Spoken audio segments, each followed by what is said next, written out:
Durante su protectorado, José de San Martín mantenía el objetivo de culminar la guerra por la independencia y expulsar definitivamente a las fuerzas realistas del Perú y América. Con tal fin, organizó el llamado Plan de Campaña por Puertos Intermedios, el mismo que consistía en atacar a los realistas por tres frentes. Un primer ejército, embarcado en el Callao, atacaría a los españoles por los puertos intermedios del sur, Arequipa y Tarapacá. Un segundo ejército lo haría por el centro y un tercer ejército, argentino, lo atacaría por el Alto Perú. Sin embargo, al no contar con la ayuda solicitada a Simón Bolívar para ejecutar dicho plan, debido a la orden dada por este a su ejército de no dividirse, y tras su retiro definitivo del territorio peruano, el plan sería puesto en práctica por el naciente gobierno peruano, representado por el recientemente instaurado Congreso Constituyente. Proyecto Panaca presenta Independencia del Perú, Campaña de Intermedios. Instalado el Congreso peruano el 20 de septiembre de 1822 y con la tarea de continuar la lucha independentista para mantener su autonomía, aprobaría la propuesta defendida por su presidente, Luna Pizarro, de conservar el poder en el legislativo y ejercer las funciones del poder ejecutivo mediante una junta de gobierno, la misma que fue presidida por José de la Mar e integrada por Antonio de Alvarado y Manuel Salazar Ibaquijano, todos miembros también del Congreso. La Junta decidiría ejecutar el Plan de San Martín, pero sin contar con la organización suficiente para su éxito. Así, en octubre de 1822, se daría la primera expedición a puertos intermedios. Mientras Arenales se quedaba en Lima al mando de 4.000 hombres y con la negativa del ejército gran colombiano de ponerse bajo sus órdenes, Rudecindo Alvarado partía hacia el sur del Perú con un contingente de más de 3.000 hombres. Sin embargo, debido a su inacción y poco dinamismo, le otorgaría tiempo suficiente a la Serna y su ejército para planificar su defensa. El 19 de enero de 1823, Alvarado se enfrentaría a las huestes realistas en la batalla de Torata, cayendo derrotado pese a su superioridad numérica. 2 días después, el ejército patriota sería aniquilado en la batalla de Moquegua, perdiéndose así uno de los ejércitos más importantes de la causa patriota.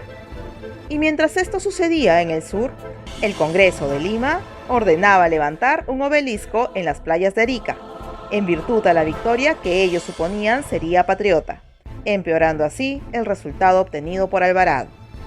Este fracaso significaría un duro golpe para el ánimo patriota, llegando a creerse que los españoles retomarían el poder y la ocupación de Lima. La Junta Gubernativa ya no inspiraba respeto ni confianza, lo que provocaría el primer golpe de Estado en la reciente historia republicana, el mismo que es conocido como el Motín de Balconcillo. El 27 de febrero de 1823, los generales del ejército conspirarían contra el gobierno, dimitiendo por esta razón Arenales al no encontrarse de acuerdo con dicho actuar, dejando su cargo en manos de Andrés de Santa Cruz, quien junto a Agustín Gamarra obligaría al Congreso a disolver la Junta Gubernativa y nombrar a José de la Riva Agüero como primer presidente del país, hecho que se oficializó al día siguiente. Ribagüero reorganizó el ejército, nombrando a Santa Cruz como comandante general. Asimismo, se puso en contacto con las repúblicas vecinas para solicitar auxilios de ejércitos y armas. En el caso del ejército gran colombiano, anteriormente, Juan Paz del Castillo había mostrado mala voluntad y una conducta hostil en Lima, por lo que había regresado a su país sin realizar acción alguna. Sin embargo, ante el nuevo panorama, Ribagüero enviaría al general Mariano Portocarrero a Guayaquil a negociar con Simón Bolívar el regreso del ejército norteño al mando de Paz del Castillo, aceptando todas las condiciones impuestas para poder recibir el auxilio. Mientras se preparaban las tropas, Ribagüero creyó conveniente proponer al virrey La Serna un armisticio de 2 meses, siendo el mensaje entregado a Canterac, quien se encontraba en Huancayo luego de la victoria realista en Moquegua. Sin embargo, este se arrogaría la facultad de rechazar la propuesta de cese de hostilidades, seguros como estaban de conseguir la victoria y el restablecimiento del virreinato en el Perú. En mayo de 1823 se realizaría la segunda campaña de intermedios, la misma que contaba con la aprobación de Simón Bolívar, quien luego de aplaudir el plan concebido y adoptado por Ribagüero, escribiría una carta a Sucre, su hombre de confianza, manifestando: la expedición de Santa Cruz es el tercer acto y la catástrofe de la tragedia del Perú. Bolívar señalaba en dicha misiva todos los panoramas a los que podía atenerse el ejército patriota, teniendo en unos resultados funestos y en otros la necesidad de ponerse él mismo al mando. Cabe señalar que para este momento, y en oposición al rechazo y recelo mostrado durante la presidencia de Luna Pizarro, ya el mismo Congreso, representado por su presidente Carlos Ignacio Pedemonte, había realizado reiteradas invitaciones al Libertador para que se instale en el territorio peruano. La división de poco más de 5.000 hombres bajo el mando del general Andrés de Santa Cruz zarpó del puerto del Callao hacia los puertos intermedios del sur, adentrándose hasta el Alto Perú, actual Bolivia, la misma que se encontraba dominada por las fuerzas realistas. Sin embargo, esta acción dejaba prácticamente indefensa la capital, siendo blanco fácil ante un posible ataque español, lo que se materializó de la mano de Canterac, quien movió su campamento el 2 de junio con dirección a Lima, dispuesto a tomarla. En este contexto, y ante las inevitables diferencias entre el Congreso y el Ejecutivo, Ribagüero había decidido formalizar su renuncia al cargo de presidente. Sin embargo, ante la inminencia del ataque español, decide retirarla y convocar a una junta de guerra, donde se resolvió abandonar la capital y nombrar general en jefe del Ejército Unido a Sucre. El 19 de junio entraría Canterac a Lima, sin la menor oposición, con un ejército compuesto de 9.000 hombres. El Congreso y el Ejecutivo se retiraron al Callao, acordando trasladarse a Trujillo. El Congreso, además, invitó directamente a Bolívar solicitando su llegada para salvar al Perú, para lo cual nombraría como comisionados a Olmedo y Sánchez Carrión, exonerando a Ribagüero 4 días después del mando supremo, disposición que éste no acató y en su lugar, ya instalado en Trujillo, dispuso la disolución del Congreso. Esto agudizaría el conflicto entre ambos poderes del Estado, fomentando el Congreso una guerra civil dentro de la guerra por la independencia. El 16 de julio, Canterac se retiraría de Lima por orden expresa de la Serna, que lo requería para reforzar sus ejércitos ante las expediciones patriotas. Sin embargo, durante su permanencia en la capital, Canterac llevó a cabo la captura del pescador chorrillano José Olaya, quien se encargaba de la peligrosa e importante misión de intercambiar la correspondencia de los patriotas en la capital. Olaya fue sometido a martirio para confesar los nombres de los remitentes de las cartas con las que fue apresado.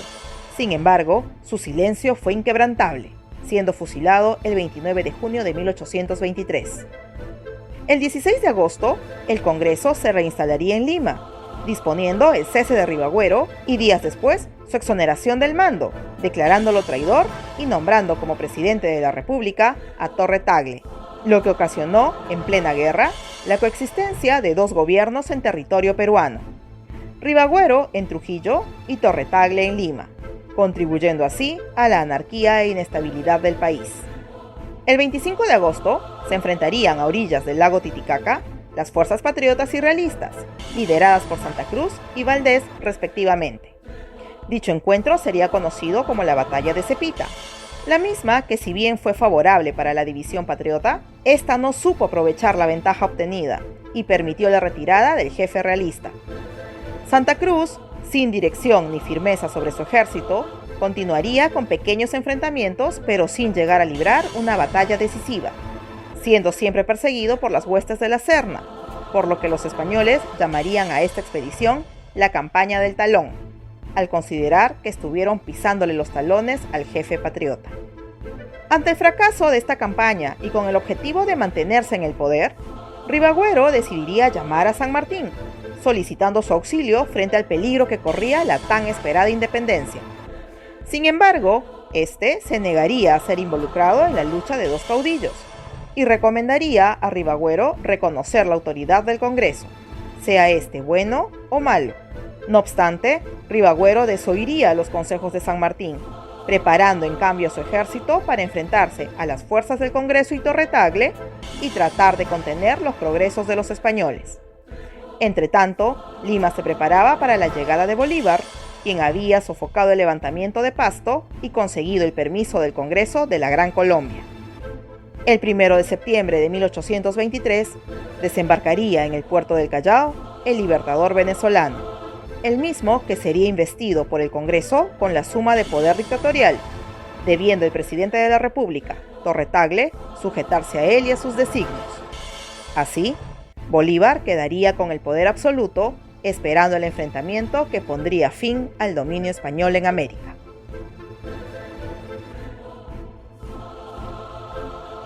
Somos Proyecto Panaca. Suscríbete, comenta y comparte nuestra historia.